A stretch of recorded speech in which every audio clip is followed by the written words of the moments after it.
ನಮಸ್ತೆ Karnataka digital book Kannada YouTube ಚಾನಲ್ಗೆ ಸ್ವಾಗತ ಸುಸ್ವಾಗತ. ಬಾಂಗ್ಲಾದೇಶ ಬಗಲಲ್ಲಿರೋ ಬಾಂಗ್ಲಾದೇಶ ಮಗ್ಗಲು ಮುಳ್ಳಾಗಿ ಕಾಡ್ತಾಗಿದೆ.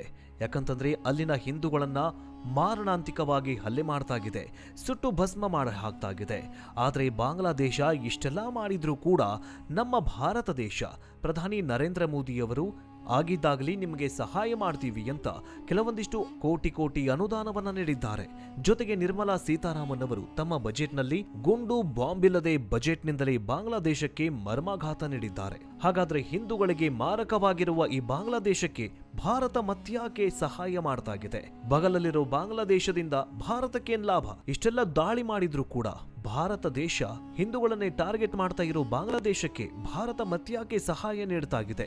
ಇದರ ಹಿಂದಿನ ಮರ್ಮವೇನು? ಈ ಎಲ್ಲದರ ಕುರಿತಂತೆ ಈ ವಿಡಿಯೋದಲ್ಲಿ ಸಂಪೂರ್ಣವಾಗಿ ನೋಡೋಣ. ವಿಡಿಯೋ ಶುರು ಮಾಡೋದಕ್ಕಿಂತ ಮುಂಚೆ ಬಾಂಗ್ಲಾದೇಶದಲ್ಲಿನ ಹಿಂದೂಗಳ ಮೇಲಿನ ದಾಳಿಯ ಬಗ್ಗೆ ನಿಮ್ಮ ಅನಿಸಿಕೆಯನ್ನು ಕಮೆಂಟ್ ಮೂಲಕ ತಿಳಿಸಿ.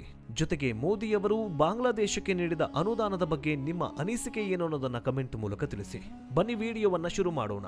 ತನ್ನ ಜೊತೆ ಕಿತ್ತಾಟ ನಡೆಸಿದ್ರೂ ಬಾಂಗ್ಲಾದೇಶ ಮಾಲ್ಡೀವ್ಸ್ಗೆ ಭಾರತ ಅನುದಾನ ನೀಡುವುದಕ್ಕೆ ಮುಂದಾಗಿದೆ. ನೆರೆಹೊರೆಯವರಿಗೆ ಮೊದಲ ಆದ್ಯತೆ, ಅತಿಥಿ ದೇವೋ ಭವ ಅಂತ ಹೇಳುವಂತಹ ನಮ್ಮ ಹಿಂದೂ ಸಂಪ್ರದಾಯ ಶಾಂತಿ ಸುವ್ಯವಸ್ಥೆಯನ್ನ ಕಾಪಾಡೋದಕ್ಕೆ ಎಲ್ಲಿಲ್ಲದ ಹರಸಾಹಸ ಮಾಡ್ತಾಗಿದೆ. ಇದಕ್ಕೆ ಬೆಸ್ಟ್ ಎಕ್ಸಾಂಪಲ್ ಅಂದ್ರೆ ಈ ಒಂದು ಬಜೆಟ್. ನೆರೆಹೊರೆಯವರಿಗೆ ಮೊದಲ ಆದ್ಯತೆ ಅನ್ನೋ ನೀತಿಯನ್ನ ಅಳವಡಿಸಿರುವ ಭಾರತ ತನ್ನ ಬಜೆಟ್ನಲ್ಲಿ ನೆರೆಯ ದೇಶಗಳಿಗೆ ಪ್ರತಿ ವರ್ಷ ಅನುದಾನವನ್ನ ನೀಡ್ತಾ ಬಂದಿದೆ. ಪಟ್ಟಿಯಲ್ಲಿ ಭೂತಾನ್ ಮೊದಲ ಸ್ಥಾನದಲ್ಲಿದ್ದು 2025-26ರ ಬಜೆಟ್ನಲ್ಲಿ 2150 ಕೋಟಿ ರೂಪಾಯಿ ಅನುದಾನ ಮೀಸಲಿಟ್ಟಿದೆ. ಕಳೆದ ವರ್ಷ ಅನುದಾನಕ್ಕೆ ಹೋಲಿಸಿದ್ರೆ ಈ ಬಾರಿ ಕಡಿಮೆಯಾಗಿದೆ. ಕಳೆದ ಬಾರಿ 2543 ಕೋಟಿ ರೂಪಾಯಿ ಭೂತಾನ್ಗೆ ಅನುದಾನವನ್ನ ನೀಡಿತು ಇದೇ ಭಾರತ ದೇಶ. ಇನ್ನು ಚೀನಾದ ಪರವಾಗಿರುವ ಮಾಲ್ಡೀವ್ಸ್ಗೆ ಅನುದಾನ ಏರಿಕೆಯಾಗಿದೆ. ಕಳೆದ ಬಾರಿ ಮಾಲ್ಡೀವ್ಸ್ ದೇಶ ಭಾರತ ಮತ್ತು ಮೋದಿಯವರನ್ನ ಟೀಕಿಸಿತ್ತು. ಮಾಲ್ಡೀವ್ಸ್ ದೇಶದ ಅಧ್ಯಕ್ಷ ಚೀನಾದ ಪರವಾಗಿ ನಿಂತ್ಕೊಂಡು ದೊಡ್ಡ ಹಾನಿಯನ್ನ ಉಂಟು ಮಾಡಿಕೊಂಡಿದ್ರು. ಆಗ ಭಾರತ ಸ್ವದೇಶಿ ಮಂತ್ರವನ್ನ ಜಪಿಸಿತ್ತು. ಮಾಲ್ಡೀವ್ಸ್ ದೇಶಕ್ಕೆ ಯಾಕೆ ಹೋಗ್ತೀರಾ, ನಮ್ಮದೇ ಲಕ್ಷದ್ವೀಪ ಇದೆ, ಲಕ್ಷದ್ವೀಪದಲ್ಲಿ ನೀವು ಪ್ರವಾಸ ಮಾಡಬಹುದು ಅಂತ ಮೋದಿಯವರು ವಿಶೇಷವಾದಂತಹ ಒಂದು ಅನುಕ್ರಮವನ್ನ ಶುರು ಮಾಡಿದ್ರು. ಆದ್ದರಿಂದ ಮಾಲ್ಡೀವ್ಸ್ಗೆ ಅತಿ ಹೆಚ್ಚು ಪ್ರವಾಸಿಗರು ಹೋಗ್ತಾ ಇದ್ದದ್ದೇ ಭಾರತೀಯರು. ಆದ್ರೆ ಯಾವಾಗ ಭಾರತ ಮಾಲ್ಡೀವ್ಸ್ ವಿರುದ್ಧ ನಿಂತ್ಕೊಳ್ತೋ ಆಗ್ಲೇ ನೋಡಿ ಮಾಲ್ಡೀವ್ಸ್ಗೆ ಪ್ರವಾಸಿ ಅಂದ್ರೆ ಟೂರಿಸಂ ಕಮ್ಮಿ ಆಗ್ತಾ ಬಂತು. ಆಗ ಚೀನಾದ ಬೆನ್ನಿಗೆ ನಿಂತು ತಪ್ಪು ಮಾಡಿದ್ವಿ ಅಂತ ಕ್ಷಮೆಯಾಚನೆಯನ್ನ ಮಾಡಿತ್ತು ಇದೇ ಮಾಲ್ಡೀವ್ಸ್ ಸರ್ಕಾರ. ಆದ್ರೆ ಇಷ್ಟೆಲ್ಲ ಮಾಡಿದ್ರೂ ಮಾಲ್ಡೀವ್ಸ್ಗೆ ಈಗ ಮತ್ತೆ ಭಾರತ ಅನುದಾನವನ್ನ ಘೋಷಣೆ ಮಾಡಿದೆ. ಕಳೆದ ಬಾರಿ 470 ಕೋಟಿ ರೂಪಾಯಿ ಅನುದಾನವನ್ನ ನೀಡಿದ್ದ ಭಾರತ ಈಗ 600 ಕೋಟಿ ರೂಪಾಯಿ ನೀಡ್ತಾಗಿದೆ ಇದೇ ಮಾಲ್ಡೀವ್ಸ್ ಸರ್ಕಾರಕ್ಕೆ. ಇನ್ನು ಅಫ್ಘಾನಿಸ್ತಾನಕ್ಕೆ ನೀಡಿರುವ ಅನುದಾನ ಡಬಲ್ ಆಗಿದೆ. ಕಳೆದ ಬಾರಿ 50 ಕೋಟಿ ರೂಪಾಯಿ ಅನುದಾನವನ್ನ ನೀಡ್ತಾ ಇದ್ದ ಭಾರತ ಈಗ 100 ಕೋಟಿ ರೂಪಾಯಿ ಅನುದಾನವನ್ನ ಏರಿಕೆ ಮಾಡಿದೆ. ಕಳೆದ 2 ವರ್ಷದ ಹಿಂದೆ 207 ಕೋಟಿ ರೂಪಾಯಿ ಅನುದಾನವನ್ನ ಭಾರತ ನೀಡ್ತಾಗಿತ್ತು. ಆದ್ರೆ ಈಗ 100 ಕೋಟಿ ರೂಪಾಯಿಗೆ ಇಳಿಕೆ ಮಾಡಿದೆ. ಅಂದ್ರೆ ಕಳೆದ ವರ್ಷಕ್ಕೆ ಹೋಲಿಸಿದ್ರೆ ಈ ವರ್ಷ 50 ಕೋಟಿ ರೂಪಾಯಿ ಜಾಸ್ತಿ ಮಾಡಿದೆ. ಇನ್ನು ಮಯನ್ಮಾರ್ಗೆ ಕಳೆದ ವರ್ಷ 400 ಕೋಟಿ ರೂಪಾಯಿಯನ್ನ ಅನುದಾನವನ್ನಾಗಿ ನೀಡಲಾಗಿತ್ತು. ಆದ್ರೆ ಈಗ 350 ಕೋಟಿ ರೂಪಾಯಿ ಅನುದಾನ ಹಂಚಿಕೆ ಆಗಿದೆ. ಇನ್ನು ಬಾಂಗ್ಲಾ ಸರ್ಕಾರದ ಜೊತೆ ವಿಭಿನ್ನ ಇದ್ರೂ ಬಜೆಟ್ನಲ್ಲಿ ಅನುದಾನ ನಿಲ್ಲಿಸಿಲ್ಲ. ಬಾಂಗ್ಲಾದೇಶಕ್ಕೆ 120 ಕೋಟಿ ರೂಪಾಯಿ, ನೇಪಾಳಕ್ಕೆ 700 ಕೋಟಿ ರೂಪಾಯಿ, ಶ್ರೀಲಂಕಾಗೆ 300 ಕೋಟಿ ರೂಪಾಯಿ ಅನುದಾನ ಮೀಸಲಿಡಲಾಗಿದೆ. ಕಳೆದ ಬಾರಿ ಇಷ್ಟೇ ಪ್ರಮಾಣದ ಹಣವನ್ನ ಹಂಚಿಕೆ ಮಾಡಲಾಗಿತ್ತು.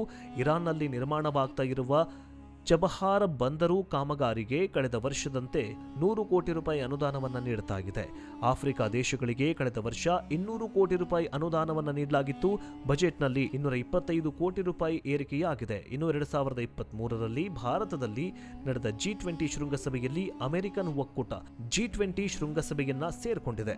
ಆದ್ರೆ ಇಲ್ಲಿ ಮತ್ತೊಂದು ಗಮನಿಸಬೇಕಾದ ವಿಷಯ ಏನಂತಂದ್ರೆ ಬಾಂಗ್ಲಾ ಸರ್ಕಾರದ ಜೊತೆ ವಿಭಿನ್ನವಾಗಿದ್ರೂ ಕೂಡ ಬಜೆಟ್ನಲ್ಲಿ ಯಾವುದೇ ಅನುಮಾನ ಮಾಡಿಲ್ಲ, ಅಂದ್ರೆ ಅಸಮಾಧಾನ ವ್ಯಕ್ತ. ಬಾಂಗ್ಲಾದೇಶದಲ್ಲಿ ನಡೀತಾ ಇರುವ ಹಿಂದೂಗಳ ಮೇಲಿನ ದಾಳಿಯನ್ನ ಖಂಡಿಸ್ತಾ ಇದ್ರೂ ಕೂಡ ಭಾರತ ತನ್ನ ಅತಿಥಿ ದೇವೋಭವ, ತನ್ನ ಅಕ್ಕಪಕ್ಕದವರು ಕೂಡ ಅಭಿವೃದ್ಧಿಯಾಗಲಿ ಅನ್ನುವಂತಹ ಮನೋಭಾವನೆಯಿಂದಾಗಿ ಬಾಂಗ್ಲಾಗೆ ಭಾರತ 120 ಕೋಟಿ ರೂಪಾಯಿ ಅನುದಾನವನ್ನ ನೀಡುತ್ತಾಗಿದೆ. ಇನ್ನು ಇದಿಷ್ಟೇ ಇಲ್ಲದೆ ಗುಂಡು ಇಲ್ಲ, ಬಾಂಬ್ ಕೂಡ ಇಲ್ಲ, ಬಜೆಟ್ನಿಂದಲೇ ಬಾಂಗ್ಲಾದೇಶಕ್ಕೆ ಮರ್ಮಾಘಾತವನ್ನ ನೀಡಿದ್ದಾರೆ ಇದೇ ಪ್ರಧಾನಿ ನರೇಂದ್ರ ಮೋದಿ ಅವರು. ಜವಳಿ ಕ್ಷೇತ್ರಕ್ಕೆ ನಮ್ಮ ಸಮಗ್ರ 5 ವರ್ಷ ದೃಷ್ಟಿ ಹೊಂದಿದೆ. ಅದು ರೈತರ ಆದಾಯವನ್ನ ಹೆಚ್ಚಿಸುವುದಕ್ಕೆ ಸಹಾಯ ಮಾಡುತ್ತೆ ಮತ್ತು ಭಾರತದ ಸಾಂಪ್ರದಾಯಿಕ ಜವಳಿ ಕ್ಷೇತ್ರವನ್ನ ಪುನರುಚ್ಚರಿಸುವುದಕ್ಕೆ ಗುಣಮಟ್ಟದ ಹತ್ತಿಯ ಸ್ಥಿರ ಪೂರೈಕೆಯನ್ನ ಖಚಿತ ಮಾಡ್ತೇವೆ ಅಂತ ಹಣಕಾಸು ಸಚಿವೆ ನಿರ್ಮಲಾ ಸೀತಾರಾಮನ್ ದಾಖಲೆಯ 8ನೇ ಬಜೆಟ್ನಲ್ಲಿ ಮಂಡಿಸಿದ್ದಾರೆ. ಆದರೆ ವಿಶೇಷ ಬಜೆಟ್ ಅಧಿವೇಶನದಲ್ಲಿ ಜವಳಿ ಷೇರುಗಳು 9ರಷ್ಟಕ್ಕೆ ಜಂಪ್ ಆಗಿದೆ. ಅಲ್ಲದೆ ಹತ್ತಿ ಬೆಳೆಯನ್ನ ಪ್ರಮುಖವಾಗಿ ಬೆಳೆಯುವ ಬಾಂಗ್ಲಾದೇಶಕ್ಕೂ ಶಾಕ್ ಕೊಟ್ಟಿದ್ದಾರೆ. ಬಾಂಗ್ಲಾದೇಶದ ಪ್ರಮುಖ ವಾಣಿಜ್ಯ ಬೆಳೆ ಅಂತಂದ್ರೆ ಹತ್ತಿ. ಬಾಂಗ್ಲಾದೇಶದಲ್ಲಿ 2 ಬಗೆಯ ಹತ್ತಿಯನ್ನ ಬೆಳೆಯಲಾಗುತ್ತೆ. ಅವುಗಳಂತಂದ್ರೆ ಅಮೆರಿಕನ್ ಅಪ್ಲ್ಯಾಂಡ್ ಕಾಟನ್ ಮತ್ತು ಹಿಲ್ ಕಾಟನ್. ಅಮೆರಿಕದ ಅಪ್ಲ್ಯಾಂಡ್ ಕಾಟನ್ ಅನ್ನ ಬೆಳೆಯಲು ಪ್ರದೇಶದ 42 ಜಿಲ್ಲೆಗಳಲ್ಲಿ ಮತ್ತು ಹಿಲ್ ಹತ್ತಿಯನ್ನ ಚಿತ್ತಗಂಗಾ ಹಿಲ್ ಟ್ರ್ಯಾಕ್ಸ್ ಪ್ರದೇಶದಲ್ಲಿ 3 ಜಿಲ್ಲೆಗಳಲ್ಲಿ ಬೆಳೆಯಲಾಗುತ್ತೆ. ಭಾರತದಲ್ಲೇ ಹತ್ತಿ ಬೆಳೆಗೆ ಉತ್ತೇಜನ ನೀಡುವ ಮೂಲಕ ನೆರೆಯ ದೇಶಕ್ಕೆ ಭಾರತ ಶಾಕ್ ನೀಡಿದೆ. ಹೆಚ್ಚುವರಿಯಾಗಿ ಕಿಸಾನ್ ಕ್ರೆಡಿಟ್ ಕಾರ್ಡ್ಗಳು 7.7 ಕೋಟಿ ರೈತರಿಗೆ ಅಲ್ಪಾವಧಿಯ ಸಾಲವನ್ನ ನಿಗದಿಪಡಿಸಲಾಗಿದೆ ಅಂತ ಸೀತಾರಾಮನ್ ಹೇಳಿದ್ದಾರೆ.